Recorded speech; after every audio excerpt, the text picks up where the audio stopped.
إن الحمد لله نحمده ونستعينه ونستغفره ونعوذ بالله من شرور أنفسنا وسيئات أعمالنا. من يهده الله فلا مضل له ومن يضلل فلا هادي له. أشهد أن لا إله إلا الله وحده لا شريك له وأشهد أن محمدا عبده ورسوله. قال الله تعالى في كتابه الكريم: يا أيها الذين آمنوا اتقوا الله حق تقاته ولا تموتن إلا وأنتم مسلمون. وقال تعالى: يا أيها الناس اتقوا ربكم الذي خلقكم من نفس واحدة وخلق منها زوجها وبث منهما رجالا كثيرا ونساء واتقوا الله الذي تساءلون به والأرحام إن الله كان عليكم رقيبا. وقال تعالى: يا أيها الذين آمنوا اتقوا الله وقولوا قولا سديدا يصلح لكم أعمالكم ويغفر لكم ذنوبكم ومن يطع الله ورسوله فقد فاز فوزا عظيما. فإن أصدق الحديث كتاب الله وخير الهدي هدي محمد صلى الله عليه وسلم وشر الأمور محدثاتها فإن كل محدثة بدعة وكل بدعة ضلالة وكل ضلالة في النار. Ikhwani wa akhwati fillah, para ustaz, ustadzah, dewan guru dan segenap keluarga besar Pesantren Islam Ar-Rasyid yang semoga kita semua senantiasa mendapatkan rahmat dan ampunan dari Allah Subhanahu wa taala. Alhamdulillah alladzi bi ni'matihi tatimmu shalihat. Biiznillah, dengan izin Allah, pada pagi ini kita akan mengkaji sebagaimana yang kemarin kami sampaikan tentang fikih muamalah. Pembahasan mengenai fikih muamalah ini sangat panjang sekali dan tidak mungkin bisa diselesaikan hanya dalam waktu 2 hari atau 2 kali kajian. Akan tetapi tidak mengapa kita mempelajari yang mungkin kita pelajari dengan apa yang Allah berikan taufik kepada kita. Sebagaimana dikatakan, mana yudraku kulluhu la yudraku julluhu. Apa yang tidak bisa didapatkan semuanya maka jangan ditinggalkan sebagiannya. Artinya pembahasan yang sangat banyak perlu terus kita belajar, dan dalam waktu 2 hari ini insyaallah kita akan mempelajari apa yang Allah takdirkan kepada kita, akan mempelajarinya. Mudah-mudahan menjadi bekal yang bermanfaat untuk kita semua. Ikhwani fillah, akhwati fiddin, rahimakumullah. Terkait dengan fikih muamalah, ada banyak sekali sumber-sumber yang bisa kita jadikan rujukan dalam mempelajarinya. Dan saran dari saya, ketika mempelajari suatu ilmu, ya, mengambil dari sumber yang memang masyhur atau dikenal dalam keilmuan di bidang ilmu tersebut. Baik buku-buku yang kita jadikan panduan atau pemateri yang menyampaikan materi-materi tentang suatu cabang ilmu. Namun insyaallah pada dasarnya terkait dengan fikih muamalah ini tidak banyak ada khilaf para ulama, berbeda dengan pembahasan-pembahasan terkait dengan ibadah. Karena memang pembahasan terkait dengan ibadah itu mutawaqqafun 'ala dalil. Memang hanya berdasarkan dengan dalil. Tapi kalau terkait dengan fikih muamalah tidak. Kita akan bahas nanti insyaallah taala terkait dengan hukum asal dalam fikih muamalah. Secara khusus dalam jual beli adalah boleh. Sehingga dikembangkan dari kaidah ini banyak hal. Dan kalau hukum asal dalam jual beli adalah boleh, berarti tidak perlu dalil secara khusus untuk suatu transaksi, kecuali yang datang dalilnya mengharamkan sebuah transaksi tertentu. Ini makna kaidah hukum asal dalam jual beli adalah boleh. Maknanya apa? Maknanya adalah bahwa tiap-tiap transaksi itu pada asalnya boleh, kecuali yang dilarang dalam syariat. Kita hanya butuh tahu apa yang dilarang dalam syariat, sehingga pembahasan tentang fikih muamalah ini secara umum jual beli ya tidak terjadi banyak khilaf para ulama di sana.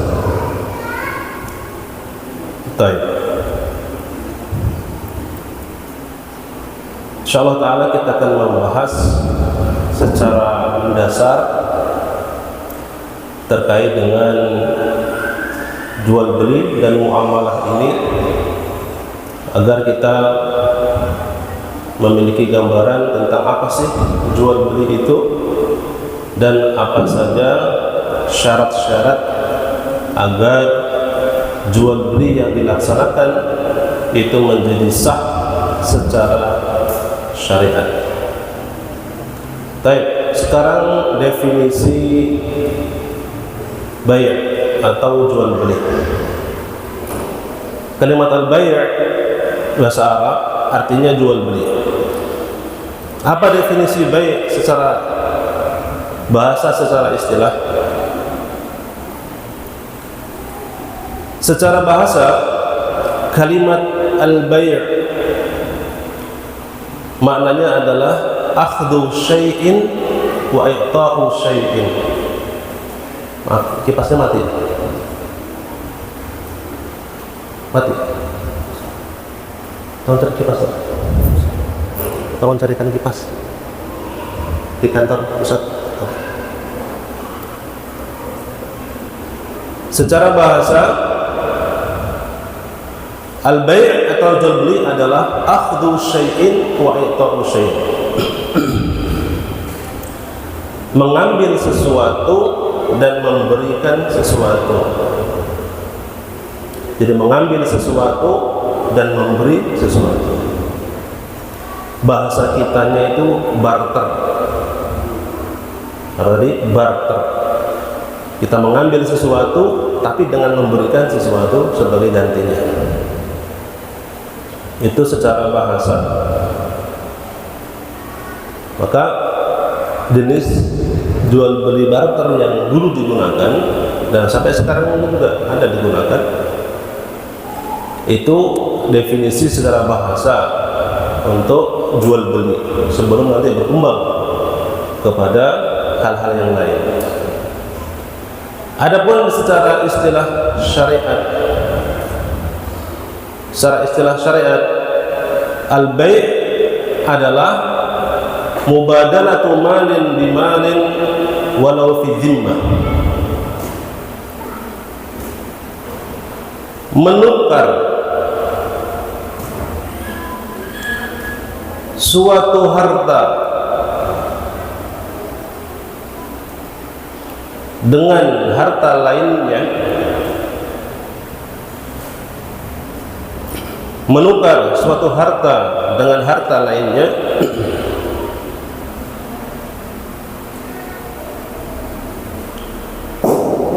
au manfaatin mubahatin,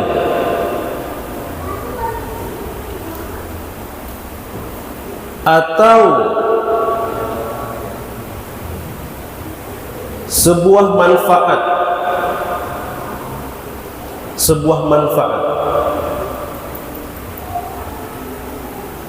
yang sifatnya mubah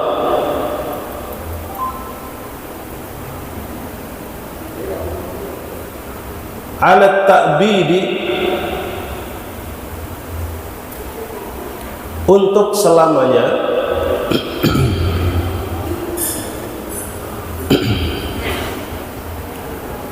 ghairu riban wa qardin,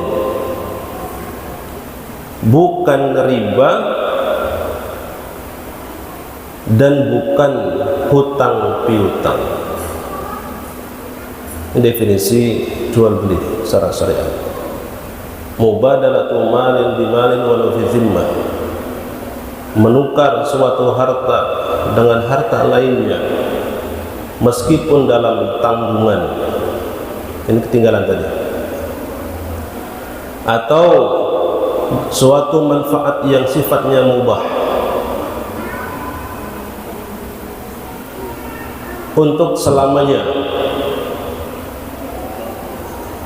ghairu riban wa qardin, bukan riba dan juga bukan hutang piutang. Baik, itu definisi baik jual beli dalam syariat, menukar suatu harta dengan harta yang lain, atau manfaat. Apa manfaat itu? Manfaat sesuatu yang digunakan tapi dia tidak nampak, bukanlah sebuah barang yang terlihat. Contohnya itu jasa atau fasilitas. Contoh rumah yang disewa. Nah, nanti maksudnya ke dalam akad ijarah, sewa menyewa. Itu bagian daripada jual beli. Ijarah, kita menyewa suatu rumah untuk digunakan sebagai tempat tinggal. Nah, kita sewa rumahnya itu 1 tahunnya 5 juta rupiah. Nah, kita mendapatkan rumah tersebut, fasilitas rumah tersebut, dengan membayar senilai 5 juta rupiah. Ya. Apakah ini kita miliki rumah itu untuk selamanya? Tidak. Tapi terkait dengan ini, ya, disebut dengan sewa menyewa berbatas waktu. Berbatas apa? Waktu. Tapi kemudian yang ada ta'bid masuk ke dalam bab ini, yang saya pahami, Allah alam bisawab, ojek ataupun ojek online. Masuknya ke dalam jasa. Kita membeli jasa. Ojek tersebut mengantarkan kita dari tempat ini ke tempat B, kemudian membayar, ya.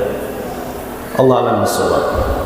Dan itu berhenti dengan apa? Berakhirnya apa? Kita sampai ke tempat yang dituju. Ghairu riban wa qard, tidak masuk ke dalam jual beli ini riba, meskipun nanti dalam suatu sisi seperti ada kemiripan. Wa qard, dan hutang piutang, meskipun ada mubadalah, ada tukar menukar di sana, tetapi dia bukan bagian daripada bai', itu jenis tersendiri, dan semuanya masuk ke dalam satu pembahasan besar namanya fikih muamalah. Jadi apa fikih muamalah itu?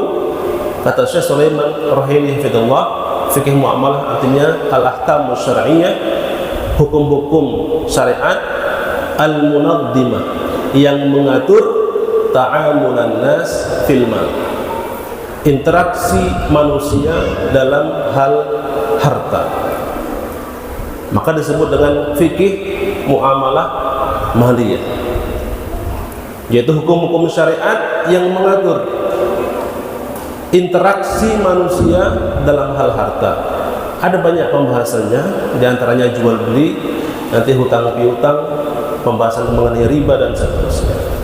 Maka pembahasan kita ini panjang sekali, akan tapi kita ambil yang bisa kita pelajari.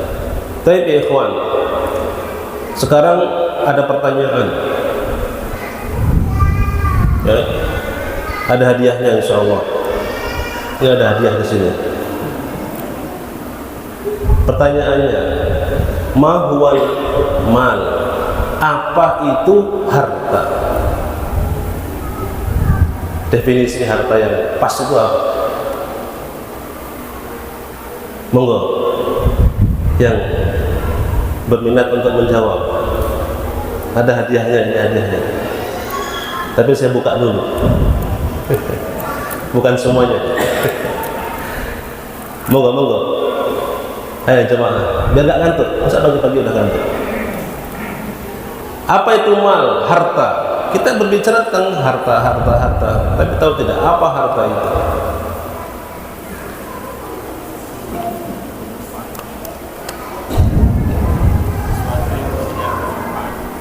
Sesuatu yang bisa diambil manfaatnya. Insyaallah. Barakallahu fiik. Sasaran ini. Fadal. Jawabannya sahih. Semua ya? Jangan. Semua ya? Witir. Satu lagi. Witir. Alhamdulillah. Barakallahu. Jadi harta itu adalah kullu ainin atau al-ainul muntafa'u biha. Semua benda yang bisa diambil manfaatnya. Qabilatun lil milki, dan dapat dimiliki. Itu artinya harta. Di harta itu adalah al-ain al-muntafa'u biha, sesuatu yang dapat diambil manfaatnya. Qa'imatun lil milki, dan dapat dimiliki. Qabilatun lil milki. Qabilah artinya dapat, lil milki untuk dimiliki. Jadi semua yang ada nilai manfaatnya dan dapat dimiliki, maka disebut dengan harta. Dan catatan, sesuatu yang ada manfaatnya di sini itu dengan syarat manfaatnya mubah. Sesuatu yang manfaatnya itu mubah. Ya. Apa artinya mubah? Boleh. Artinya boleh untuk dimanfaatkan. Maka semua ain, semua sesuatu yang dapat diambil manfaatnya dan dapat dimiliki, dia adalah harta. Baik. Maka menukar harta dengan harta, di sini ada bentuknya, ada dua bentuknya. Yang pertama, harta yang ditukar itu sesuatu yang ada, hadir ketika terjadinya transaksi. Contoh, Mas, saya jual kepada sampean air aqua, air minum. Ini airnya ada di depan saya, disebut dengan hadir atau hadir, ada di sini barang saya jual. Jadi menukar sesuatu, saya menukar ini dengan uang, dan barang yang ditukarkan ini hadir. Hadir artinya ada di sini. Jenis yang kedua, ain, sesuatu yang ditukarkan tersebut ya, mausufatun fi dhimmah, sesuatu yang hanya disebutkan spesifikasinya, sesuatu yang tidak hadir di sini, hanya diketahui spesifikasinya. Apa spesifikasi itu? Sifat-sifatnya. Dan ini ada dua kondisinya. Ya. Yang pertama, barangnya itu ada sebenarnya, sudah ada di tempat lain. Saya bilang, Ustaz, silakan beli motor saya, ya, motor saya ada di rumah, nggak di sini, motornya di rumah, atau motor saya sedang di bengkel, tapi kan beliau tahu motor saya, mereknya ini, warnanya ini, harganya sekian. Motornya itu mausufatun fid dunya, barangnya nggak ada di sini, tapi disebutkan spesifikasinya. Kondisi yang pertama, barangnya ada, sudah ada, tapi di tempat lain. Nah, ini nanti berkaitan dengan larangan menjual sesuatu yang tidak dia miliki. Kalau itu barang kita, boleh kita jual, tapi ke barang orang lain nggak boleh kita jual. Ya, kecuali kita diminta untuk menjualkan, menjadi wasilah. Baik.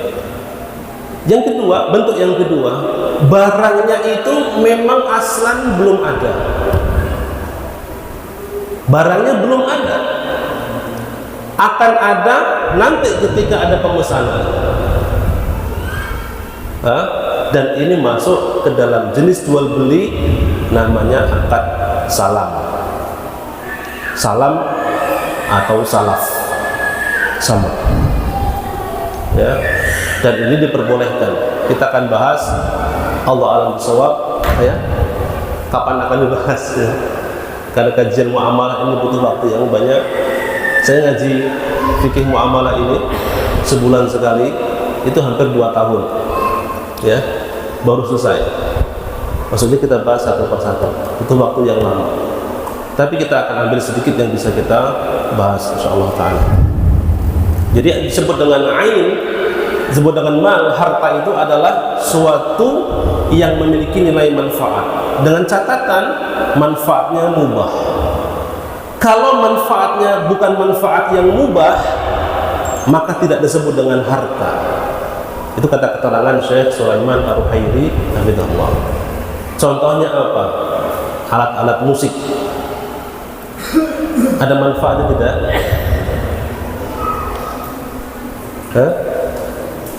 Ada manfaatnya tidak? Ada manfaatnya. Tapi apakah manfaatnya mubah? Tidak. Manfaatnya tidak mubah. Maka tidak disebut dengan harta. Sehingga ketika misalkan dirusak oleh seseorang, tidak ada kewajiban bagi dia untuk mengganti kerusakan tersebut. Karena bukan apa? Harta. Meskipun bagi sebagian orang dianggap sebagai harta yang mungkin mahal, tapi secara syariat dia bukan harta. Kenapa? Meskipun punya manfaat, tapi manfaatnya tidaklah mubah. Ya. Nah, ini sebagai apa? Tambahan catatan. Lalu penukaran tadi ada 2 bentuknya.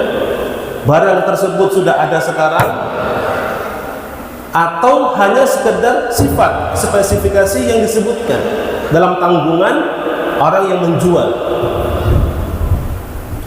Itu ada 2 kondisi. Barangnya itu sebenarnya ada, cuma di tempat yang lain, atau barangnya sama sekali belum ada. Ini yang disebut dengan apa? Jual beli salam. Jadi dipesan dulu, ya, pesan dulu untuk dibuatkan atau diadakan barangnya. Dalam jual beli salam masuk juga ke dalamnya jual beli atau akad istisna, yaitu akad dimintakan buat suatu barang atau rumah dan seterusnya dengan uang didahulukan. Ini asalnya diperbolehkan dalam syariat. Baik, kembali kepada materi. Apa yang disebut dengan jual beli? Jual beli artinya menukar harta dengan harta lain meskipun dalam tanggungan. Itu maksudnya tadi. Atau manfaat yang sifatnya mubah ada ta'bid, selamanya. Jadi jual beli itu penukaran yang selamanya, tidak berbatas waktu. Dia masuknya ke dalam ijarah, sewa menyewa. Ghairu riban wa qardin, dan bukan riba maupun qard, hutang piutang. Apa hukum jual beli? Dalam syariat jual beli itu hukumnya adalah boleh. Ini hukum asalnya. Disebut hukum asal jamaah sekalian karena nanti bisa berubah, tergantung dari bagaimana dan apanya. Maksudnya bagaimana bentuk akadnya dan apa yang ditransaksikan, itu bisa berubah hukumnya. Namun pada asalnya hukum jual beli dalam syariat adalah mubah atau boleh. Apa dalilnya? Dalam surat Al-Baqarah ayat 275 Allah Ta'ala berfirman, wa ahallallahu al-bay'a wa harrama riba. Allah menghalalkan jual beli dan mengharamkan riba. Baik.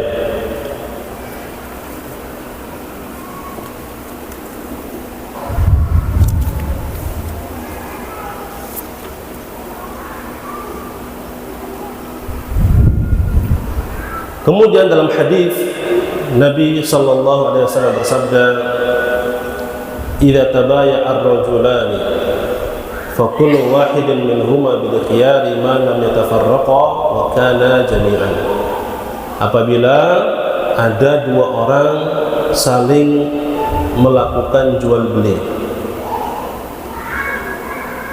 maka masing-masing dari keduanya memiliki hak khiyar. Hak khiyar artinya hak untuk melanjutkan atau membatalkan akad. Malam yatafarraqa, selama keduanya belum berpisah. Jadi selama orang itu dalam majlis yang sama, masih tawar-menawar, meskipun sudah deal, tapi belum berpisah, maka selama itu mereka berdua punya hak, namanya hak khiyar. Apa itu hak khiyar? Hak untuk melanjutkan atau membatalkan akad.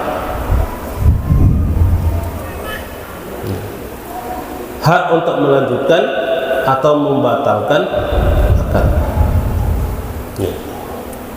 Kapan? Ada beberapa jenis khiyar. Di antaranya namanya khiyar majlis. Ketika keduanya itu masih dalam majlis yang sama, belum berpisah. Jadi nggak boleh pihak penjual memaksa pembeli untuk membeli meskipun sudah akad. Tapi pembeli itu atau konsumen masih punya hak untuk memulangkan barangnya. Namanya hak khiyar. Selama keduanya itu masih dalam majelis. Nah, ini perlunya ilmu. Sebab sebagian pedagang sekarang kan nggak terima dengan cara seperti itu.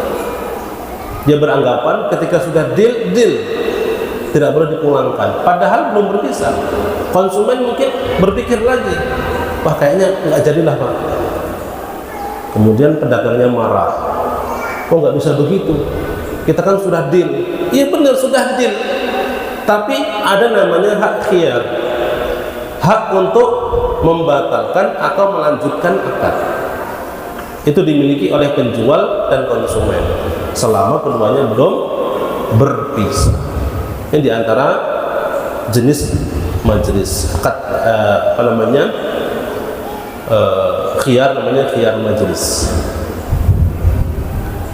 Demikian pula dalam jual beli online, selama masih chattingan, ya, kemudian masih ada komunikasi di sana, masih boleh, ya, membatalkan pembelian itu boleh, ya, selama belum dibayarkan. Bahkan sudah dibayarkan pun, ya, tapi kalau masih ada komunikasi di sana dengan penjualnya, ya, masih dalam komunikasi, maka masuk ke sana hak khiyar.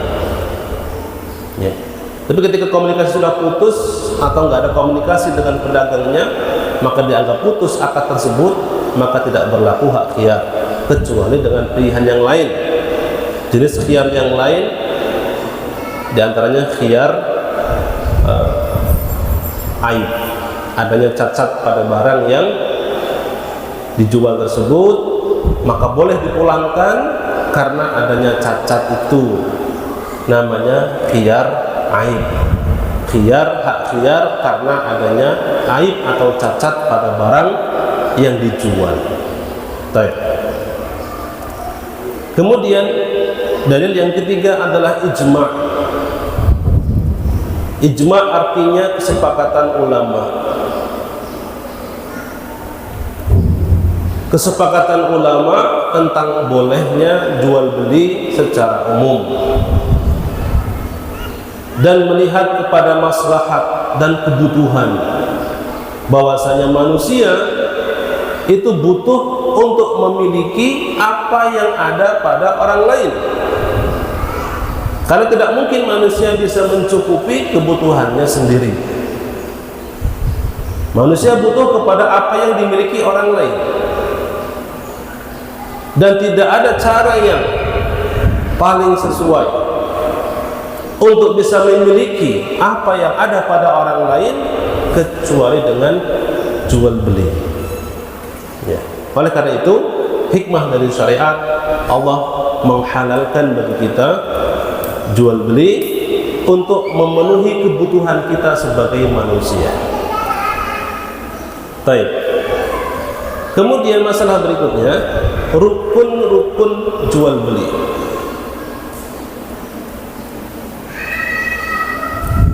Jual beli atau bay' itu punya 3 rukun. Yang pertama, orang yang berakad. Orang yang berakad.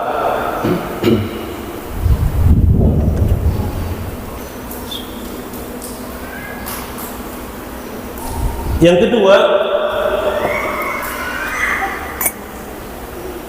sesuatu yang diakadkan. Jadi barang atau sesuatu, bisa barang, bisa jasa. Yang ketiga, sigoh. Sigoh itu ucapan, saya menjual dan saya membeli. Pedagang mengatakan saya menjual, pembeli mengatakan saya membeli.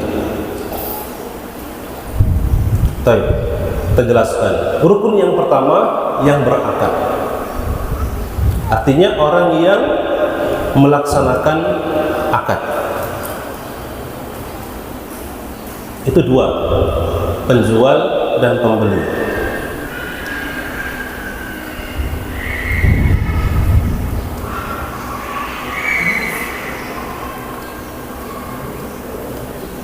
Harus ada penjual, harus ada pembeli.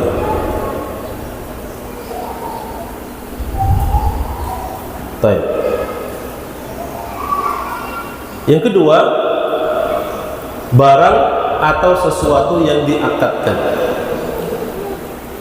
Karena kita menyampaikan tadi, jual beli itu tidak hanya tentang barang atau harta, tapi bisa sebuah manfaat, kegunaan atau jasa. Ya. Maka masuk ke dalam rukun yang kedua, harus ada sesuatu yang diakadkan. Yang ketiga, sighah, yaitu ijab dan qabul. Ini pada asalnya. Dan ijab dan qabul ini menurut Imam Syafi'i rahimahullah ta'ala haruslah berupa ucapan, harus berupa ucapan.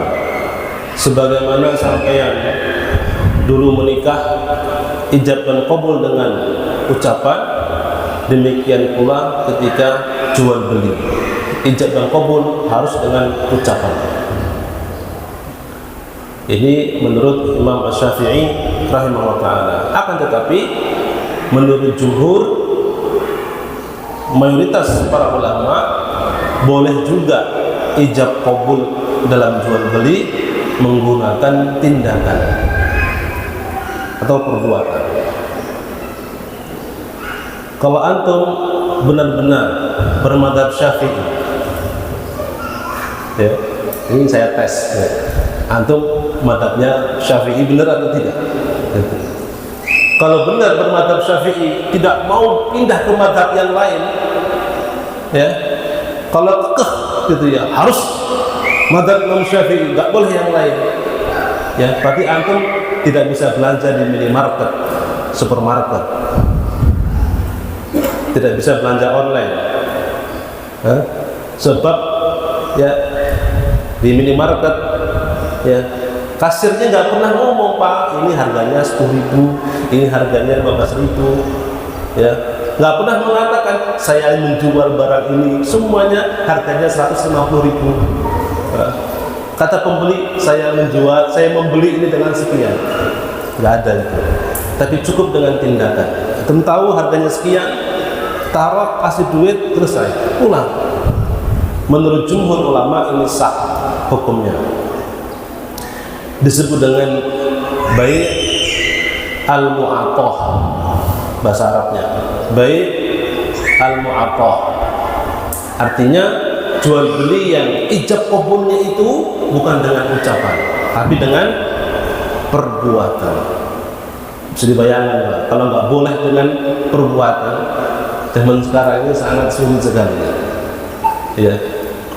Cuma di pasar tradisional saja kita mungkin bisa, Pak, transaksi jual beli. Tidak bisa di tempat-tempat yang modern. Kalau sekarang nggak ada, mau lagi tinggal buka HP, tunjukkan begini saja, selesai pembayaran. Dia nggak ngomong jumlahnya berapa, ini berapa, tinggal tunjukkan HP-nya begini, selesai.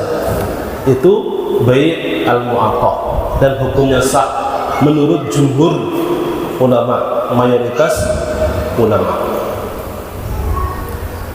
Dan itu ijab dan qabul atau sibah. Adapun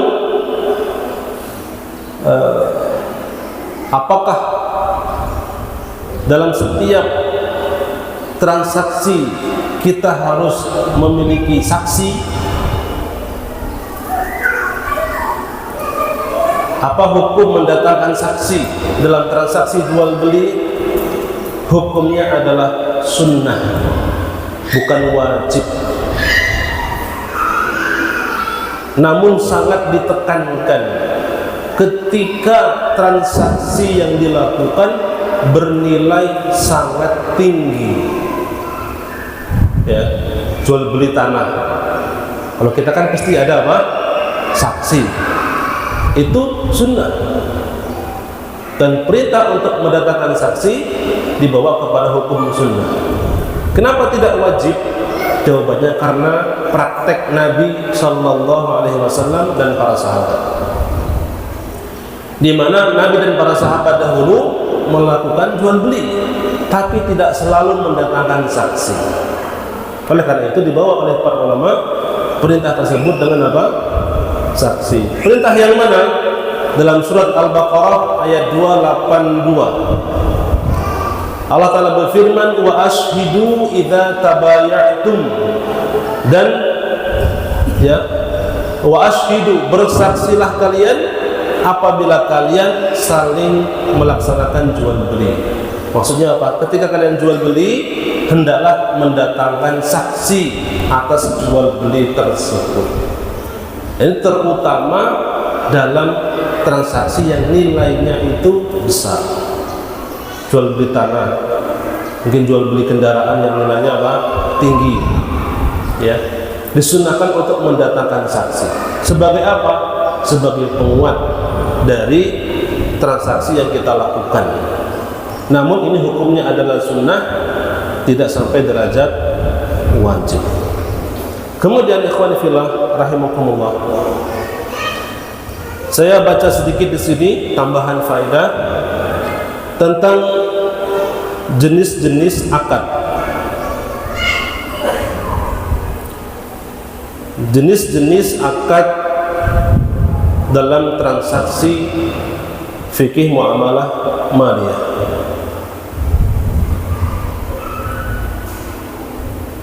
Yang pertama, jenis akad terkait dengan hukumnya, hukum akadnya.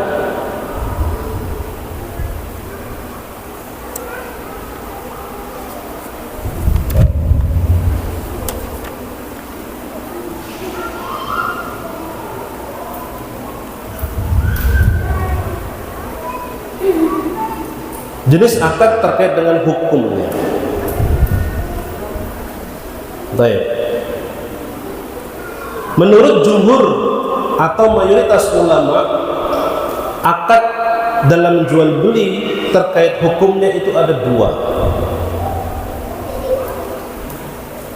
Akad yang pertama namanya sahih,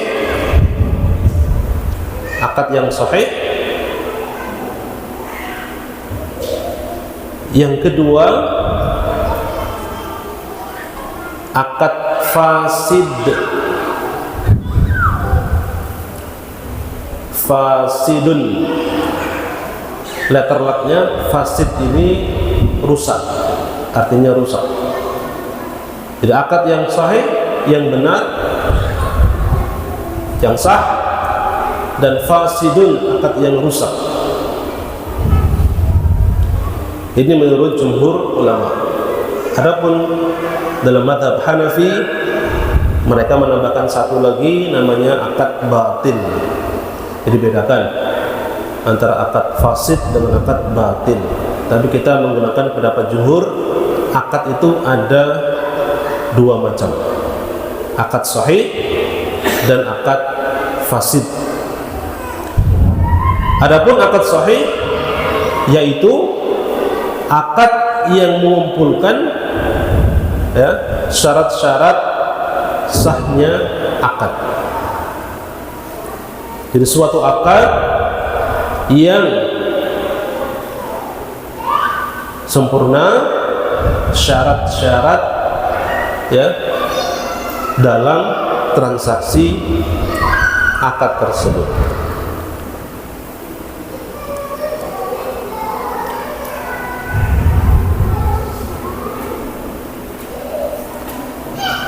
Dan tidak ada penghalang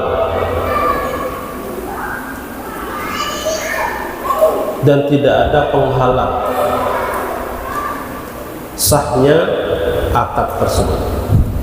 Jadi akad yang mengumpulkan syarat-syarat sahnya sebuah transaksi dan tidak ada yang menghalanginya. Apa yang menghalanginya? Bisa jadi nanti beliau kasih contoh di sini. Selain dalam jual beli, itu ada contoh dalam pernikahan. Dalam pernikahan ada akad yang nampaknya sah, tetapi ghairu jaiz, tidak boleh. Zahirnya sah, tapi dia ghairu jaiz, tidak boleh. Contohnya begini, an-nikahu biniyatit thalaq. An-nikah biniyatit thalaq. Seorang menikah tapi sudah punya niat akan mentalak istrinya.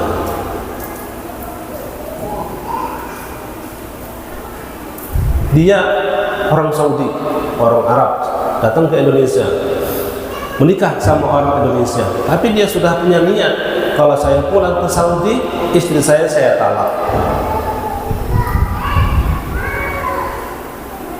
Jadi istilahnya an-nikah biniyatit thalaq.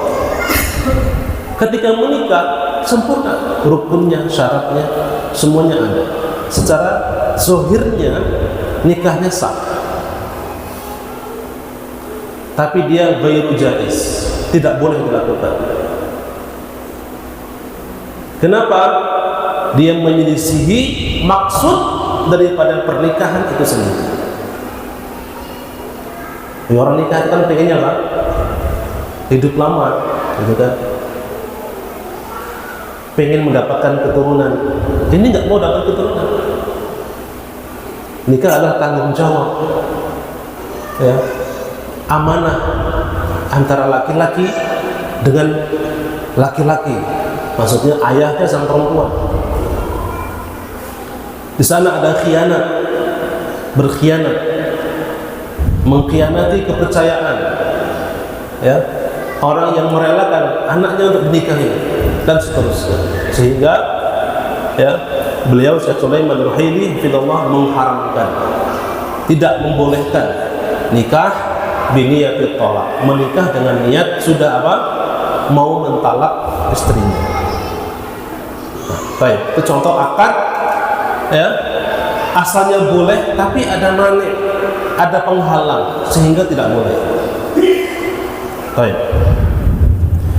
Adapun akad yang fasid, jenis yang kedua adalah akad yang tidak memenuhi syarat, ya, tidak memenuhi syarat atau ada penghalang tadi. Contoh akad tidak memenuhi syarat. Dua orang transaksi tentang sesuatu yang tidak jelas, ya. Sesuatu yang apa? Nggak jelas. Maka akadnya ini fasid. Ya, contohnya masuk gorong di sini, ya, seorang punya burung lepas, ya, tawarkan sama temannya, hei, akhi, antum mau nggak beli burung saya? Murah saja, 50.000. Biasanya mahal, 1 juta. Kenapa jual murah? Itu lagi terbang burungnya. Sesuatu yang nggak jelas, entah dia pulang lagi atau kabur. Termasuk gharar di situ. Fasid kenapa? Karena ada yang nggak jelas di situ. Baik. Ini jenis yang pertama.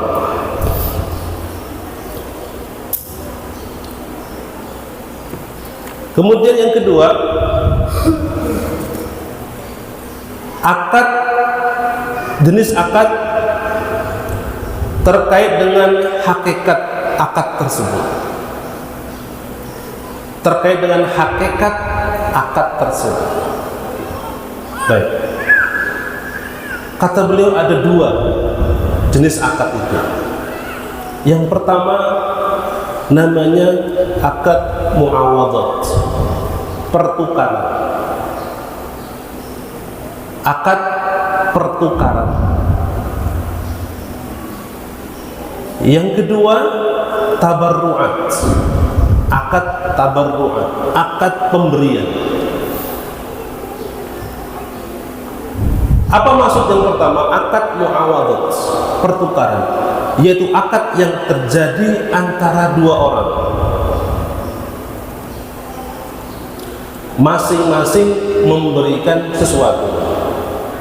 Nah, di sini masuk jual beli, sewa menyewa, hutang piutang dan seterusnya. Akadnya itu muawadhat. Jenis yang kedua akad tabarru'at. Akad bentuknya itu pemberian, yaitu akad yang dilangsungkan dari satu pihak saja. Ya. Akad yang diberikan dari satu pihak saja. Contohnya hadiah. Hadiah itu pemberian, tapi dari satu pihak. Hibah, wakaf, apalagi? Itu contoh akad tabarru'at, sedekah. Akad yang diberikan dari satu pihak saja. Apakah dalam pembagian ini ada konsekuensi keabsahan dan ketidakabsahan jelas. Dalam akad muawadhat, tukar menukar, itu tidak sah kalau ada gharar, ketidakjelasan, kesamaan. Tapi dalam akad tabarru'at itu sah kalau ada ghararnya. Karena dari satu apa? Pihak. Ya.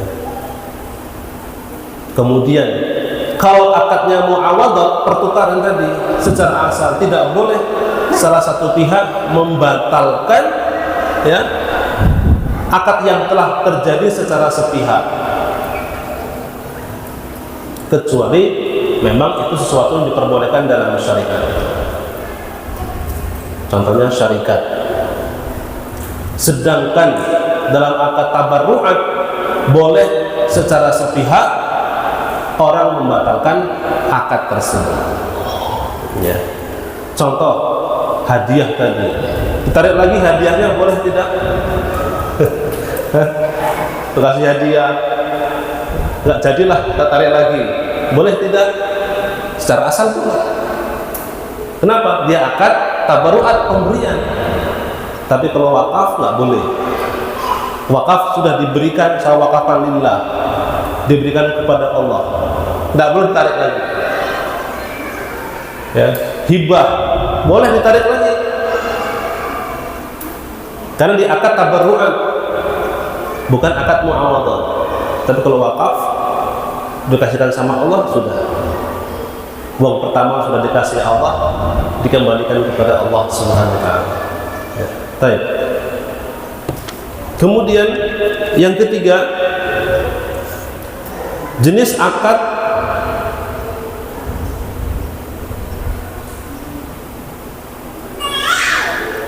maaf, tambahan tadi. Yang ketiga, jenis yang ketiga dari pembahasan yang kedua, akad terkait dengan hakikatnya.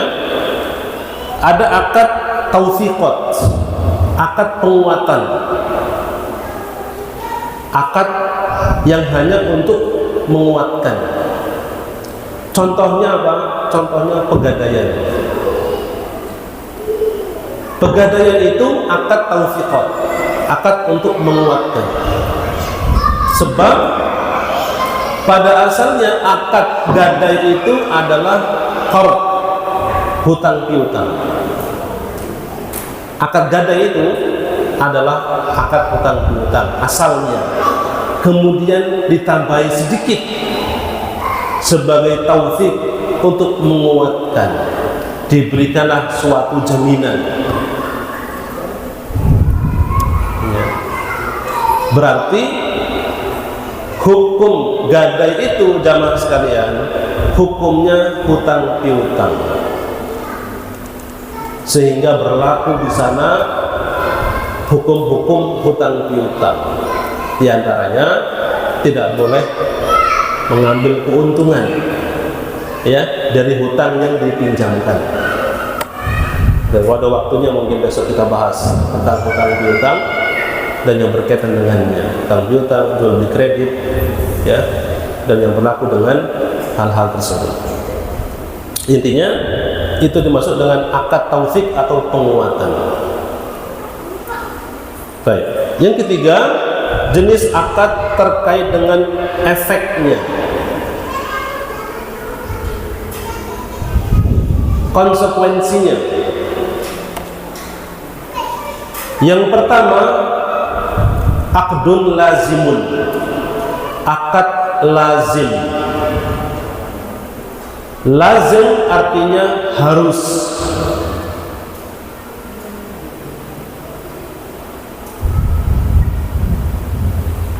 Apa maknanya harus? Ketika akad telah disepakati, maka berlaku ya konsekuensi daripada akadnya bagi kedua belah pihak.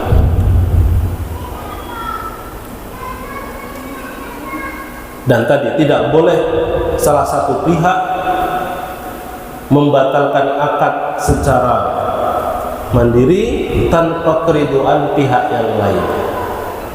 Contoh tadi akad jual beli, sudah dijual, ya, sepeda, jual sepedanya. Kemudian sudah melalui masa khiyar majelis, bawa pulang ke rumah. Kemudian berpikir lagi, wah, kok ya tuku sepeda, ya, di rumah nggak ada beras, misalkan.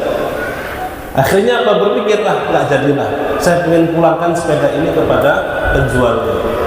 Datang ke toko lagi, Pak, saya nggak jadi beli sepeda, saya pulangkan sepedanya.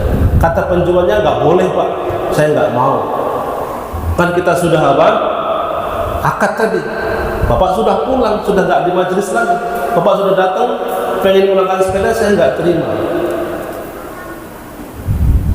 Nah, pertanyaannya, benar tidak sikap pedagang tersebut? Boleh nggak dia bersikap seperti itu? Jawabannya boleh. Sebab akad jual beli tadi akdun lazimun, akad yang lazim, yang harus dijalankan konsekuensinya. Apa konsekuensinya? Kepindahan kepemilikan lil abad, untuk selamanya. Kecuali mau jual lagi, ya beda lagi. Ya sudah Pak, kalau gitu saya jual saja sepedanya sama jenengan. Oh ya, jual lebih murah, gitu kan? Boleh. Tapi kalau dia maksa, nggak boleh dipaksa. Sebab akadnya lazim, harus dijalankan. Baik, dia gugat ke pengadilan, ya nggak masalah, karena akadnya sudah apa? Lazim. Jenis yang kedua namanya akad jaiz, akad yang boleh, akad yang sifatnya jaiz, boleh. Artinya boleh bagi salah satu pihak untuk menarik akad yang dia buat. Contoh, wakalah, bahasa Arabnya, bahasa kitanya perwakilan. Wakil, ya, saya punya produk, ya, saya wakilkan kepada A untuk menjualkan produk saya. Terjadi akad saya dengan dia. Dari saya harganya 100.000, A menjualkan 120.000. Boleh dapat keuntungan 20%. Tidak boleh lebih daripada itu. Di tengah jalan saya evaluasi, saya lihat, oh, ini kok nambah-nambahin harga dari kesepakatan kita. Jual 130.000, tapi lapor ke saya 120.000. Wah, nggak pas. Udah, saya buat surat, saya nyatakan tidak lagi ada hubungan antara saya dengan A, dan A tidak punya hak untuk menjualkan produk saya.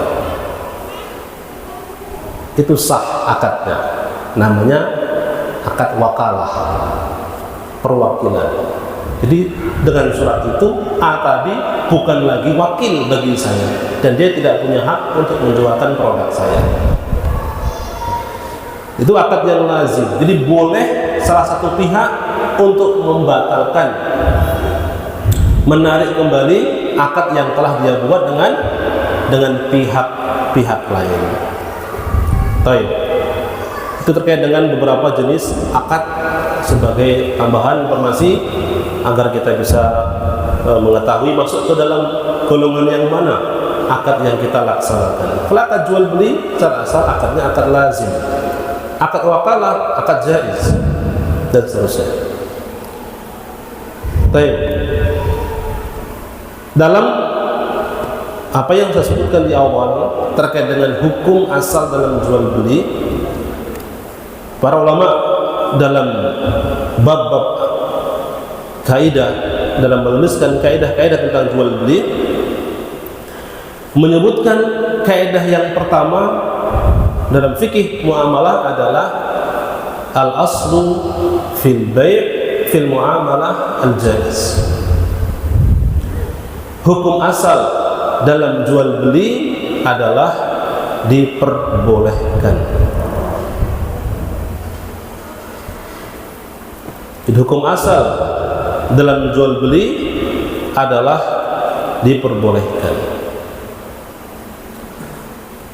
Apa konsekuensi dari kaidah ini? Konsekuensi dari kaidah ini adalah bahwa tidak dibutuhkan dalil khusus tadi untuk setiap jenis transaksi. Tidak dibutuhkan dalil khusus untuk setiap transaksi dalam muamalah. Sebab hukum asalnya boleh. Kecuali yang datang dalil mengharamkannya. Dan ini rahmat Allah Subhanahu wa taala kepada kita. Ya, di mana dalam hal yang sangat dibutuhkan oleh manusia dan beragamnya jenis manusia dalam berinteraksi, bahwa hukum asal dalam muamalah tersebut adalah boleh, kecuali yang datang dalil mengharamkannya. Ini berbeda jamaah sekalian dengan ibadah. Kalau ibadah itu sebaliknya. Hukum asal dalam ibadah adalah haram sampai ada dalil yang menunjukkannya disyariatkan. Jadi setiap ibadah yang akan kita lakukan, pastikan ibadah itu ada dalil khusus. Kalau ibadahnya umum ya dalil umum. Kalau ibadahnya khusus, dalil khusus. Apa makna khusus? Sudah ditentukan apa ibadahnya, bacaannya apa, ya, waktunya kapan. Itu namanya khusus. Jenisnya apa? Contohnya kurban.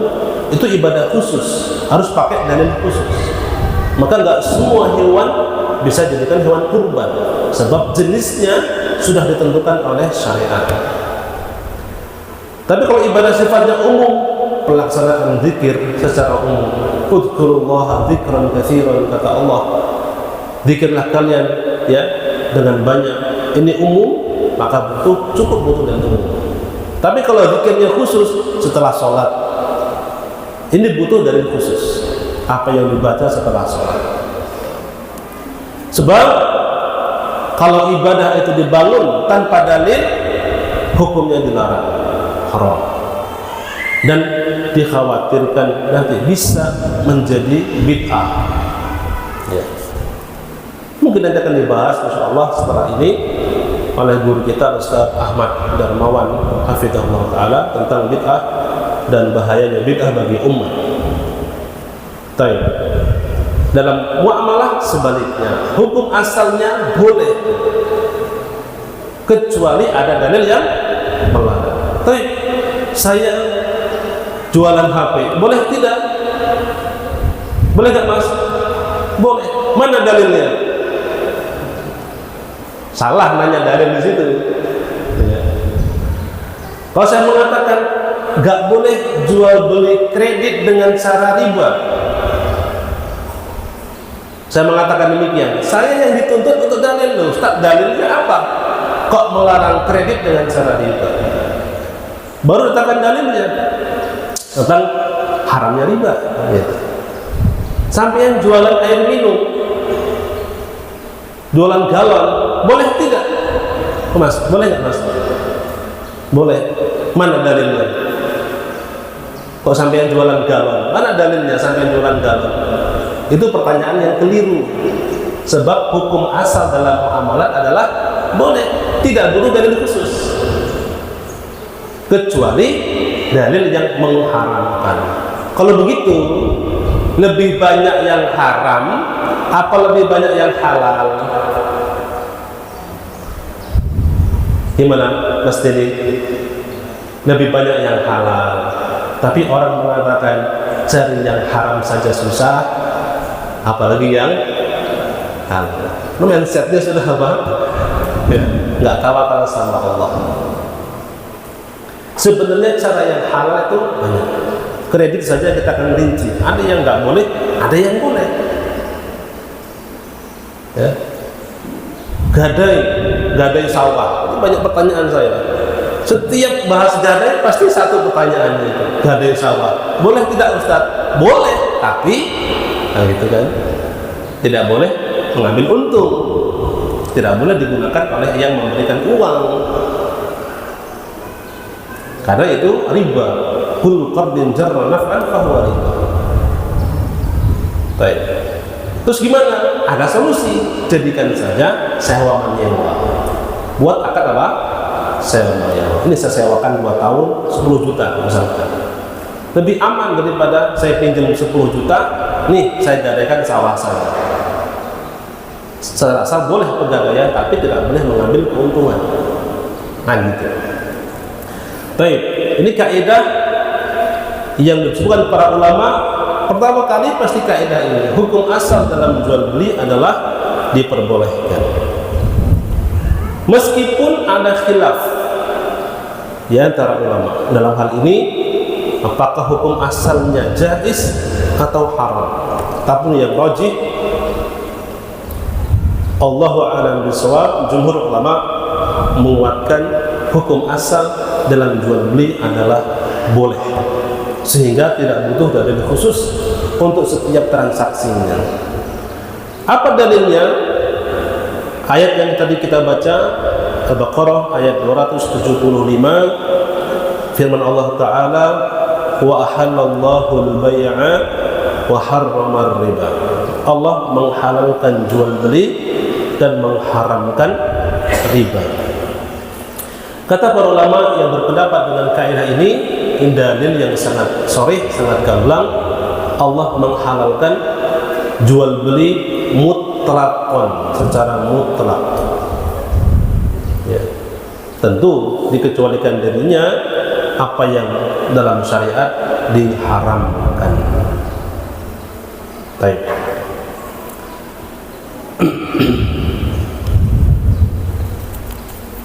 Kemudian sebentar, ada kaidah yang disebutkan oleh beliau sebut juga, annal bai'a minal adat. Sesungguhnya jual beli itu minal adat, bagian daripada adat kebiasaan manusia, bukanlah bagian dari ibadat, dari ibadah. Jadi beda antara suatu yang sifatnya adat kebiasaan manusia dengan ibadah. Tidak ada yang mengatakan ibadah dengan menjual air galon. Ibadahnya bukan dengan jualan air galon itu, tapi mencari nafkah, ma'isyah untuk keluarga. Secara umum itu ibadah. Tapi nggak ada yang mengatakan ibadah secara khusus jualan air galon. Barang siapa yang menjual air galon maka mendapatkan fadilah begini. Kan tidak ada. Demikian pula dengan yang lain. Sehingga patokan dalam adat dan ibadah itu berbeda. Maka tadi yang kita sebutkan tentang kaidah annal asla fil ibadat al-man'u wal asla fil adat al-idhnu. Hukum asal dalam ibadah adalah terlarang, hukum asal dalam adat kebiasaan adalah boleh. Terlarang kecuali ada dalilnya, baru boleh ibadah. Dalam adat boleh, kecuali ada dalil yang melarang. Maka sebenarnya mudah ya kalau dipahami menggunakan kaidah seperti ini, sehingga tidak perlu ditanya, loh sampean jualan air minum apa dalilnya? Nah, ini pertanyaan yang salah. Yang benar begini, loh sampean kok sholat ya sebelum asar 8 rakaat, apa dalilnya mas? Jangan-jangan kita belum belajar dalilnya. Benar pertanyaannya, karena terkait dengan ibadah. Tapi kalau jualan enggak, loh sampean kok jualan kosmetik, apa dalilnya? Hanya dalil apa? Jualan kosmetik. Nah, keliru. Kenapa hukum asal dalam jual beli adalah apa? Boleh. sampai ada dalil yang mengharamkannya. Baik.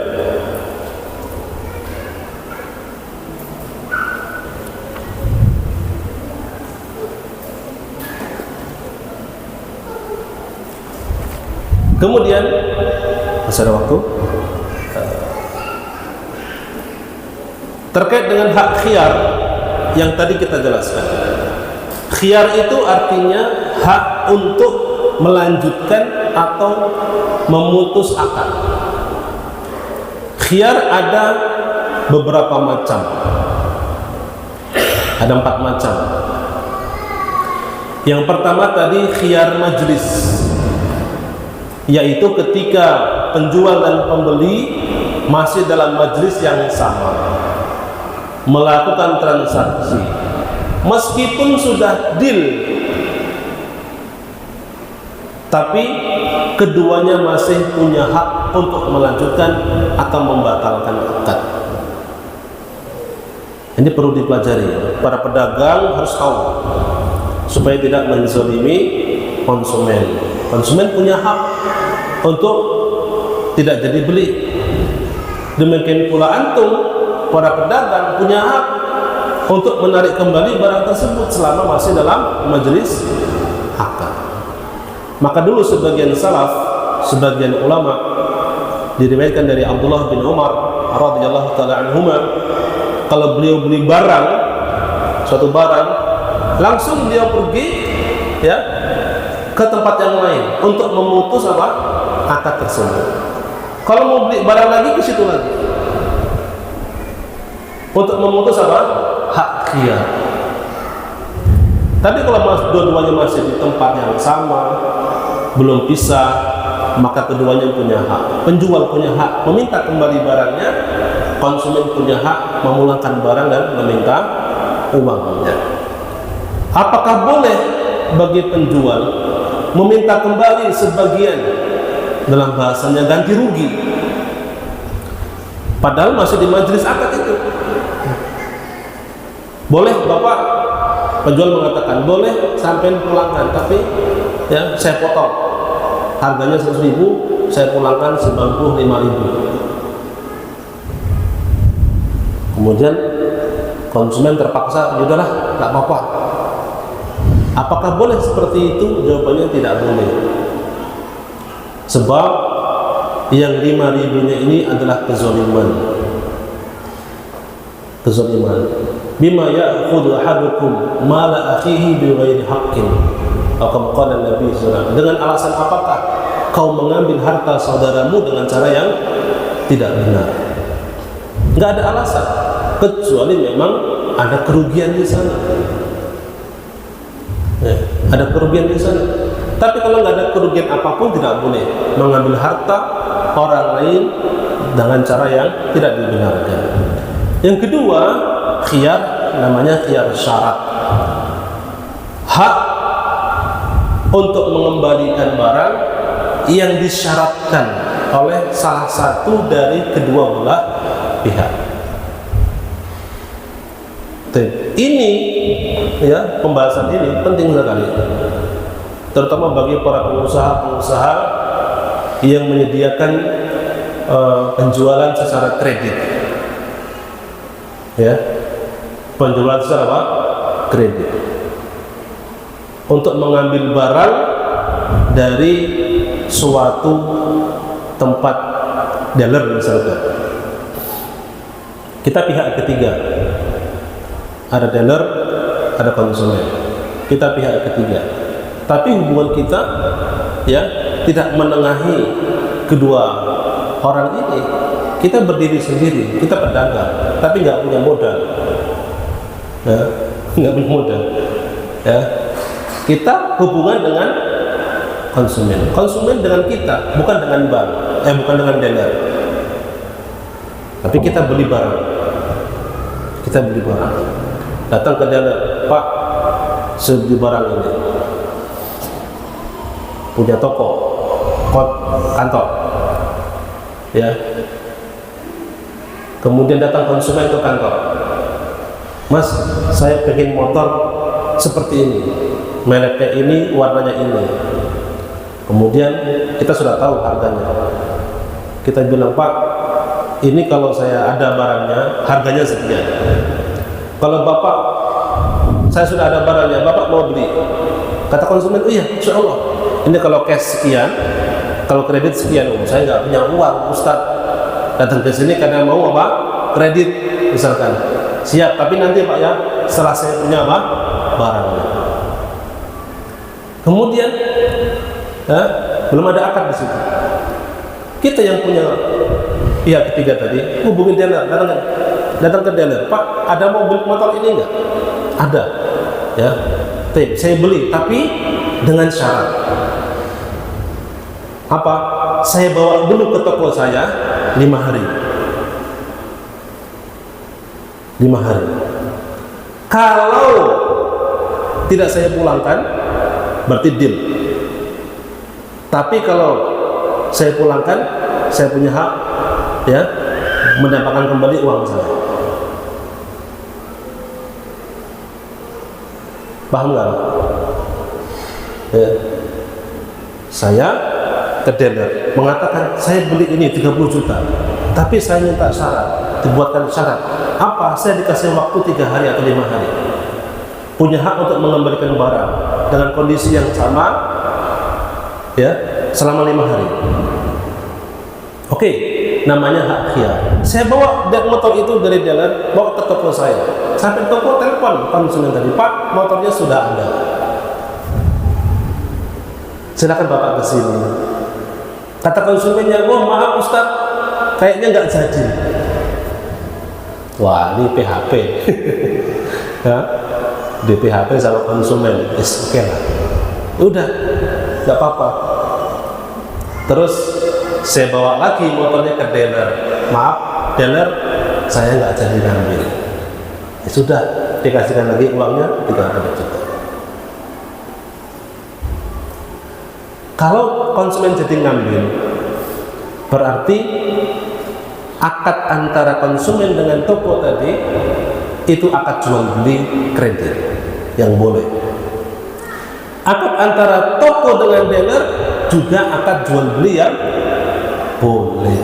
Untuk menghilangkan kekhawatiran konsumen tidak jadi beli, diberikan khiyar syarat. Dan ini di Saudi berlaku. Makanya mudah sekali di sana untuk melaksanakan akad-akad syariat. Ya. Ini kan contohnya. Tapi jangan dibayangkan yang berlaku sekarang ini sebagian teman-teman yang mengaku kredit syariah itu seperti itu. Belum tentu. Karena kita punya aturan, ya, semua di bawah kontrol OJK, Otoritas Jasa Keuangan. Sehingga ada batasan-batasan. Ini contoh diperbolehkan. Tapi kalau kita bukan jasa keuangan, kita ini toko, ya. Tapi memfasilitasi seperti itu hukumnya boleh. Dengan tadi fasilitas dalam syariat namanya khiyar syarat. Seandainya dealer tadi mengizinkan. Jadi jual beli kreditnya itu syar'i, jual atau akad antara toko dengan dealer itu juga syar'i. Insya Allah dalam semua hal yang dilarang itu ada solusi-solusi yang diperbolehkan dalam syariat. Tinggal bagaimana kita mempelajarinya. Demikian ikhwah sekalian, hafizakumullah. Kita istirahat, kita lanjutkan insyaallah besok.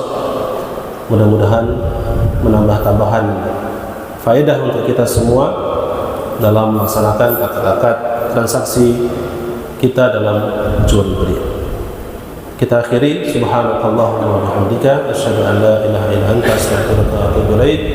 Wa sallallahu wasallama ala nabiyyina Muhammad wa ala alihi wa sahbihi ajma'in. Walhamdulillahirabbil alamin.